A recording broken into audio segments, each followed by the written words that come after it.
गगनबावडा तालुक्यातील गारिवडे येथील नव्या आरोग्य केंद्राच्या उद्घाटनामुळे धुंदवडेखोरीसह परिसरातील ग्रामीण भागाला मोठा दिलासा मिळाला आहे। राज्याचे आरोग्यमंत्री तथा पालकमंत्री प्रकाश आंबेडकर, आमदार चंद्रदीप नरके, आमदार सतेज उर्फ बंटी पाटील, गोकुळचे संचालक अजित नरके, जिल्हा परिषद प्रशासन, आरोग्य विभागाचे अधिकारी आणि स्थानिक पदाधिकाऱ्यांच्या उपस्थितीत हा उद्घाटन सोहळा पार पडला।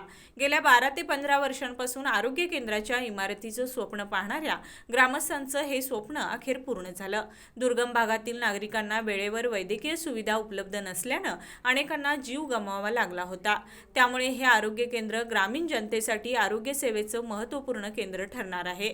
या आरोग्य केंद्रासाठी ग्रामस्थांनी लोकवर्गणीतून मोठं योगदान दिलं। जागा खरेदीपासून विविध सुविधांसाठी गावकऱ्यांनी पुढाकार घेतला। ग्रामपंचायत पदाधिकारी, सामाजिक कार्यकर्ते आणि तरुणांनी सातत्याने पाठपुरावा करून हे केंद्र साकारण्यात मोलाची भूमिका बजावली। पालकमंत्री प्रकाश आंबेडकर यांनी केंद्रासाठी कोणतीही कमतरता भासू देणार नसल्याचं आश्वासन दिलं।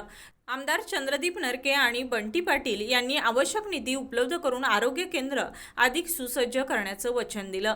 त्याचबरोबर गारिवडेसह संपूर्ण परिसरामध्ये आरोग्य केंद्रामुळे ग्रामीण भागाला मोठा दिलासा मिळणार असल्याचंही आमदार चंद्रदीप नरके यांनी सांगितलं। उद्घाटनानंतर परिसरातील नागरिकांनी समाधान व्यक्त करत या आरोग्य मंदिराचं उत्साहात स्वागत केलं।